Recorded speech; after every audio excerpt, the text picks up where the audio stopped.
Eh bien, il y a des développements très préoccupants en Italie. Mais avant d'en parler, sur un autre sujet maintenant, cette fois sur la Palestine, vous pouvez voir Keir Starmer complètement déconnecté du public britannique. Près de 90% du Royaume-Uni ne soutiennent pas la décision du Premier ministre.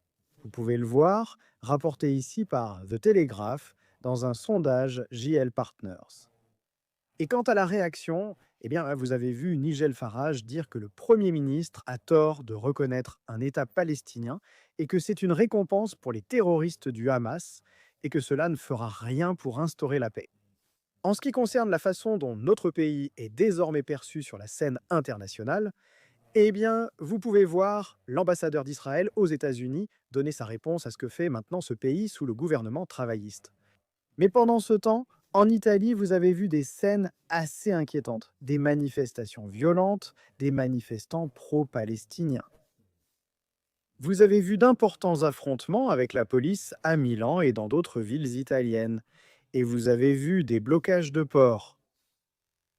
La police a tiré des gaz lacrymogènes à la gare centrale de Milan. Les manifestants, sans surprise, portaient du noir. On dirait qu'il pourrait s'agir de violences organisées. 10 personnes arrêtées à Milan, environ 60 policiers blessés. Vous avez aussi vu une autoroute fermée, un canon à eau utilisé là-bas, un grand périphérique bloqué à Rome. Ailleurs, vous avez vu des gens forcer l'entrée d'une gare, allant même jusqu'à monter sur les voies. Et oui, je veux dire, mais enfin, qu'est-ce que tout cela signifie dans une gare italienne?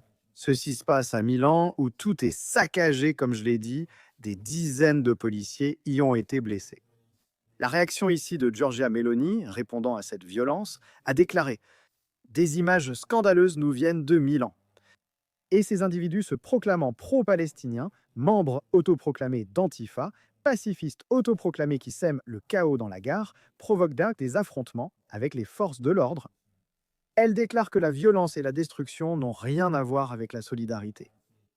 Et cela ne changera absolument rien dans la vie des habitants de Gaza. Mais cela aura des conséquences concrètes pour les citoyens italiens qui finiront par souffrir et payer les dégâts causés par ces voyous. Donc ce n'est pas bon, c'est assez préoccupant de voir ce genre d'extrémisme en Italie.